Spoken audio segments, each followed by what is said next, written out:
My name is Neil Delamere. I'm doing a show at 9 o'clock in the Pleasance above, and it's called Smart Bomb, and that's because I had to name the show for a brochure back in March, and that's not really what the show is about. It really should be called 6 People Who Think Slightly Less of Me Than They Did Last Year, because that's essentially what the show is about.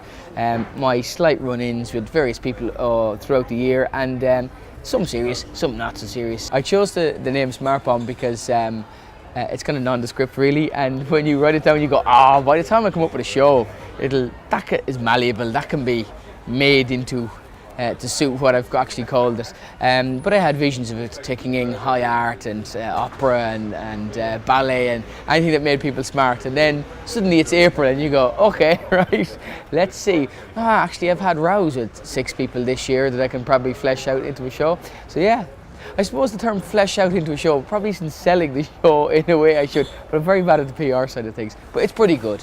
I've laughed many times, and so have those people lined up in front of me. Audience interaction by its nature is sometimes risky. It does sometimes go wrong, yeah.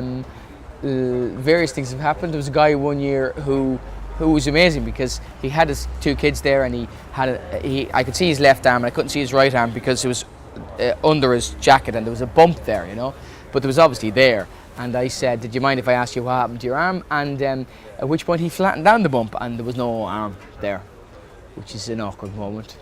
And I said to him, this is awkward. But he went, yeah, it is. And I said, okay, can I still ask the question? And he said, yeah. He goes, I lost it with a landmine. And the whole audience died.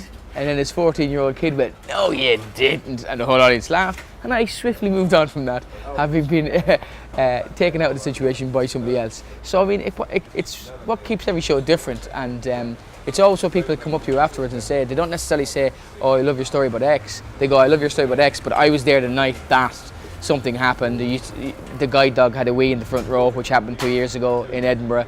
And it's always the thing that people remember, and I think they appreciate it, particularly over a run of maybe 25 nights or 30 nights, that a show might be slightly different each night. What I love about people when they come to Edinburgh go, oh, it's quite grueling, 25 nights. Yeah, you work for an hour. You work for an hour for 25 nights. You know, there's people digging ditches, and I mean, if you throw in your early years the flyering and the constant rejection of handing someone a piece of paper and then them looking at you with massive disdain, I suppose that's probably fairly heart-wrenching stuff. But to work an hour a night isn't the hardest job in the world, let's be honest.